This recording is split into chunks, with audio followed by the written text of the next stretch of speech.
In this lesson, we'll add a few more details to our cylindrical base. So one thing that I want to add here is a channel on the back that we can have this handle coming out from, so that it can extend out horizontally and then also kind of click down into more of a traditional kind of a pistol sort of configuration. And so to do that, we need to figure out where we can extrude it out from. So we've got these polygons in the center that I think will serve as a nice area for that to extend out from. So we can select the polygons kind of all the way down to the bottom of where we want this channel to be. So I think probably that's a good range or area that we can kind of pull this out from. So let's go ahead and extrude and do a little bit of an offset. So we'll bring this in a little bit. Remember, in the past when we've created these sort of insets, we want to create a little bit of an edge going all the way around to hold that rather than just pushing it straight in. And that'll give us, as we're smoothing this, a little bit more of a sharp edge and defined edge around where that gets pushed in.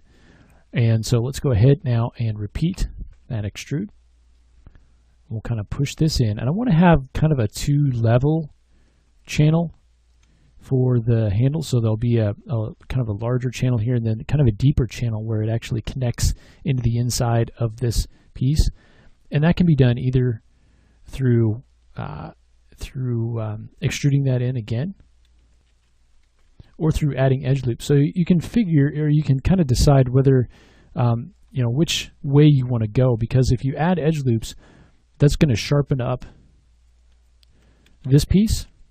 So it's kind of rounded right now, and if you wanted this to be a little bit more squared off, then you could go ahead and add edge loop, because if you add an edge loop in here to sharpen this, it's going to come right through here and sharpen up the bottom of that line, and actually go around the top and sharpen the top as well. So if you want that to be a little bit more sharp, you can do it that way. Let's say that we don't necessarily want that. Okay, and so let's go ahead and take those polygons, and to create our inner channel, we'll just do the same thing we just did. So we'll go ahead and do an extrude.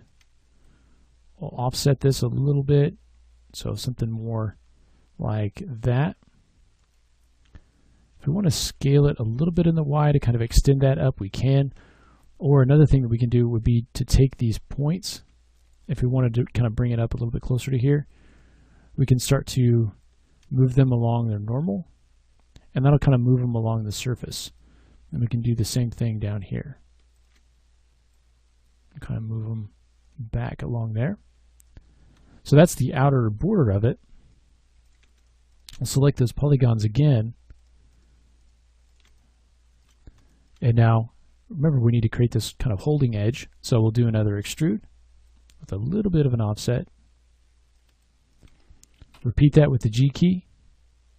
We'll go ahead and add some thickness to it. Repeat again, and then we'll push it in a little bit further. Okay, now some of this is going to be soft because we didn't add any edges in here, but you can see we have this nice cool channel built into the back of our cylinder now.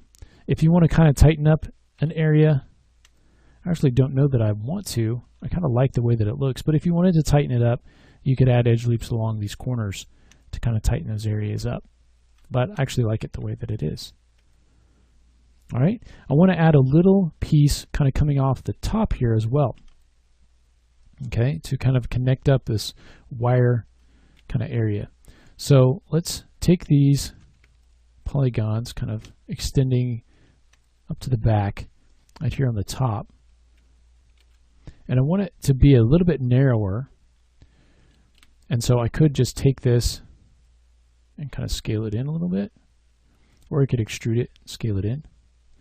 Let's now extrude this, and let's extrude it up. So we'll add a little bit of thickness to it. Now at this point, I'm going to stop using these. I'm going to go ahead and change my manipulator, and I'm going to use this ring to rotate it. So I'm going to rotate it until these points are sort of back in here. Let me change my move to world, and I'll kind of move this forward and maybe scale a little bit, just so those back points almost line up with the points they came from. Okay, so you can see how that selection's been extruded up and then rotated. Now I want to merge this back into the body of this piece. Okay, so what we can do is use the merge tool, merge vertex tool, and I'll click on the vertex and then drag it to the one I want to snap it to. And it's actually merged those together. And do the same thing there. So now when I smooth this, I get this raised area that blends back into the surface. All right. I can also come in here and take this face, and we can add a little bit of an offset to it. Maybe repeat that, add a little bit of thickness there. Go in with our insert edge loop tool and add some tightness to that.